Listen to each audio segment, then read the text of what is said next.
I just turn this machine on, and what it does is it opens up my lungs, makes me breathe better. Joe Greco of Hicksville, Long Island, depends on this machine, a nebulizer, 3 to 4 times a day to help keep him alive. Greco, a former New York City police officer, blames several months of work sifting through debris at Ground Zero for ruining his health and ending his 14-year career on the force. Every time I go to the doctor, I keep my fingers crossed. It's never a dull moment. Doctors at the World Trade Center Medical Monitoring and Treatment Facility in Hicksville told Greco in early August, just a few weeks before his 43rd birthday, that his lung capacity is down to less than 60%. I'm currently on 12 medications a day, and one of my medications alone costs $1,800 a month. Greco estimates he spent thousands of dollars over the past 10 years to cover doctor fees and to pay for his medications. Greco, however, is hopeful that the passage of the $2.8 billion James Zadroga 9/11 Health and Compensation Act will help ease the financial burden not only for himself, but for other 9/11 first responders as well. We come up with a motto here at the Feel Good Foundation, no responder left behind. We mean that. 9/11 first responder John Feel fought for many years to get the bill passed. He organized and paid for bus trips filled with first responders to lobby Congress. He also knows how much perseverance it took as the bill got shot down twice. The neglect, the denial, the obstacles, the hurdles that we've had to go through just to get the bill passed over the last several years. But he never gave up.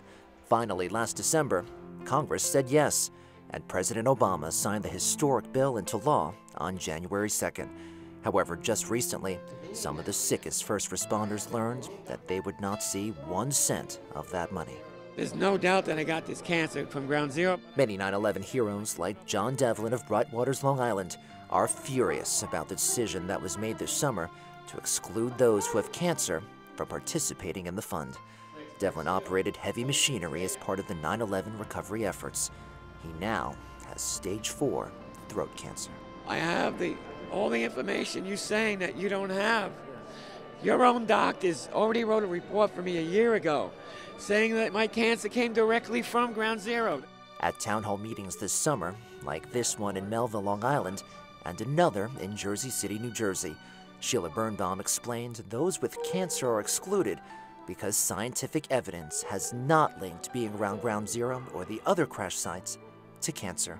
As I told people here tonight, they should be patient. We're not talking about waiting 10 years. Hopefully, we're going to see what the science says, and then we'll act on it. Birnbaum is special master of the 9/11 Victim Compensation Fund. It is her job to propose regulations and guidelines that will govern the administration of the funds.